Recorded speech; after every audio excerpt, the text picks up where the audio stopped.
नमस्कार। SSC lab पर आप सभी का स्वागत है। जो स्टेनो वाले बच्चे हैं वो बहुत ज्यादा परेशान थे कि मैम मेरा एग्जाम 6 को है, 7 को है, 6 से एग्जाम शुरू है, आप कुछ बताइए।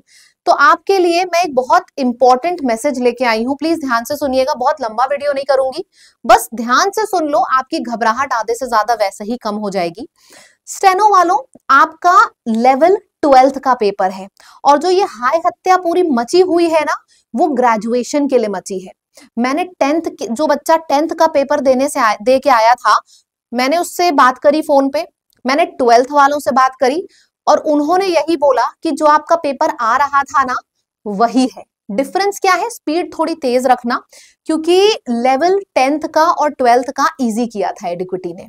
तो आप लोग बहुत ज्यादा परेशान हो, आपको लग रहा है कि यार सीजीएल में रीडिंग कॉम्प्रिहेंशन में फ्रेजेस पूछे गए थे, अलग तरीके के सवाल आए थे, तो हमारे साथ भी वैसा होगा। ठीक है, आपको इस टाइम पे सबसे ज्यादा जरूरत है जो पढ़ा है उसको पढ़ने, उसको रिवाइज करने की। और आप में से काफी लोग बोल रहे हो कि मैम मेरे लिए एक वन शॉट या एक ऐसी प्लेलिस्ट बना लीजिए जिसको हम स्टेनो से पहले रिवाइज करें, है ना। तो आपको बोलने की जरूरत नहीं थी, वो मैंने पहले ही आपके लिए बना रखी है। लेकिन अगर किसी को नहीं भी पता है तो मैंने ये वीडियो इसीलिए लिया है ताकि मैं आपको इन्फॉर्म कर दूं।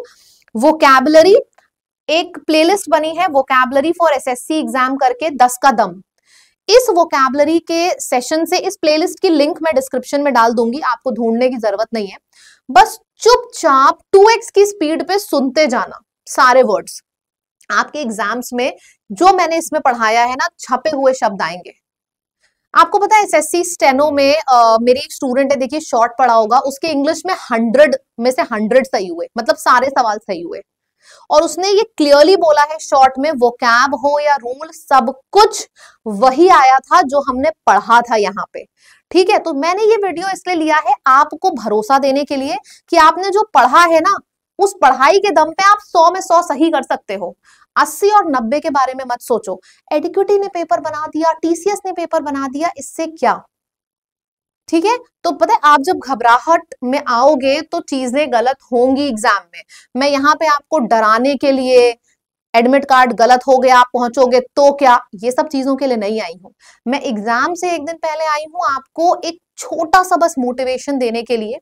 आपने पूरी साल मेहनत करी है, तो क्या कोई भी बाहर का वेंडर एक दिन में आके उसको हिला सकता है? सारे के सारे क्वेश्चन आपके जो आपने पढ़े हैं उसी के ऊपर बेस्ड होंगे। एक चीज मेरी याद रखना, शुरुआत से स्पीड सही रखना। अगर आपके एग्जाम में रीडिंग कॉम्प्रिहेंशन के सवाल ज्यादा आपको देखने को मिल रहे हैं, या पैराजंबल के सवाल ज्यादा देखने को मिल रहे हैं, या नरेशन के, तो घबराना मत।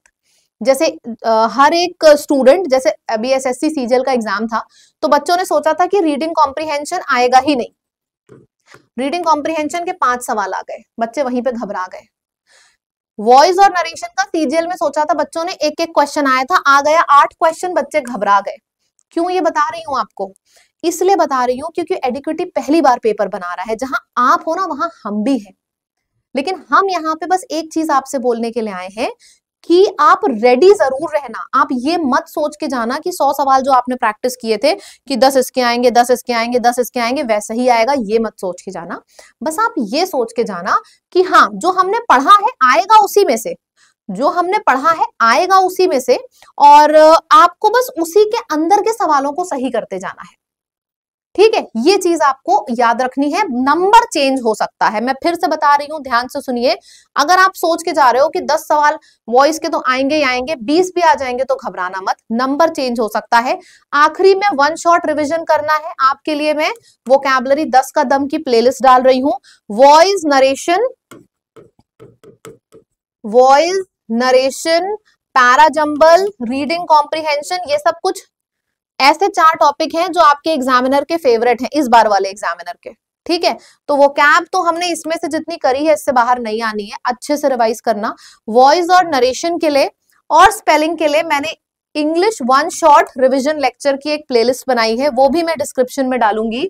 नरेशन, वॉइस, ये सब वन शॉट में कराया है, ये पढ़ लेना एग्जाम से पहले। ठीक है, तो आप जो घबरा रहे हो, घबराना नहीं पड़ेगा। अच्छा, एक चीज और बता दूं, ये जो रीडिंग कॉम्प्रिहेंशन में कुछ स्टूडेंट्स कह रहे थे कि हमें फ्रेजेस नहीं आता, कि हम फ्रेजेस कैसे पता करें। अगर आपके एग्जाम में रीडिंग कॉम्प्रिहेंशन में एडवर्बियल फ्रेज पूछ लिया गया है ना, या आपसे पूछ लिया गया प्रेपोजिशनल फ्रेज क्या है, तो आप नहीं आंसर कर पाओगे। लेकिन ये कठिन थोड़ी ना है, आपको पता नहीं है इसलिए आप आंसर नहीं कर पाओगे। मैंने इसके लिए भी आपके लिए एक छोटा सा वीडियो बनाया है, जो नए पैटर्न के रीडिंग कॉम्प्रिहेंशन पूछे जा रहे हैं, एडवर्बियल फ्रेज, प्रेपोजिशनल फ्रेज, इस चीज के ऊपर मैंने एक छोटा सा वीडियो बनाया है। और ये वीडियो जो नए पैटर्न का है, अभी दिखाती हूं आपको, ये वाला, ये जो वीडियो है नए पैटर्न के ऊपर, इसकी भी लिंक मैं डिस्क्रिप्शन में डाल दे रही हूँ। ठीक है, रीडिंग कॉम्प्रिहेंशन जो नए पैटर्न के आए हैं, 12th में नहीं आए थे, ठीक है, लेकिन फिर भी अगर आप घबरा रहे हो कि मैम अगर हमारे में आ गए तो, अगर आ गए तो, मैं बोल रही हूँ 12th में नहीं आए थे, घबराने की जरूरत नहीं है। लेकिन फिर भी अगर आपको लग रहा है कि मैम अगर ये सब पूछ लिया गया तो मैंने इसके लिए भी एक लेक्चर बना दिया है, इसकी भी लिंक मैं डिस्क्रिप्शन में डाल दूंगी। ठीक है,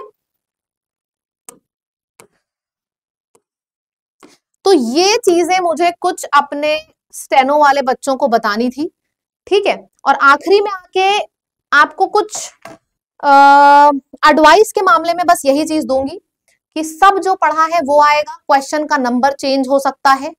जो 3 चीजों की आपकी डिमांड थी, वॉइस नरेशन, नए पैटर्न का रीडिंग कॉम्प्रिहेंशन और वोकैब, उसकी लिंक डिस्क्रिप्शन में डाल दे रही हूँ। ठीक है, आपको किसी भी मोमेंट पे ये फील नहीं आना चाहिए कि एसएससी लैब अपने बच्चों के संग नहीं खड़ा है। आपने बहुत से वीडियोस देखे, बहुत से शॉर्ट्स देखे, यहाँ मैं खुद आके आपसे बोल रही हूँ, जिस हद तक जरूरत पड़ेगी उस हद तक हम आपका साथ देंगे, पढ़ाई में हो चाहे प्रोटेस्ट में खड़े रहने पे हो। ठीक है, तो आप लोग बस घबराना मत, एग्जाम में शांत तरीके से एग्जाम देना, अलग अलग चैनल को जाके देख के एक्स्ट्रा घबराहट मत लेना। स्टेनो का एग्जाम होगा ना, हम बच्चों से बात करेंगे, जो भी पैटर्न में चेंजेस आएगा आपको कल ही पता चल जाएगा, है ना।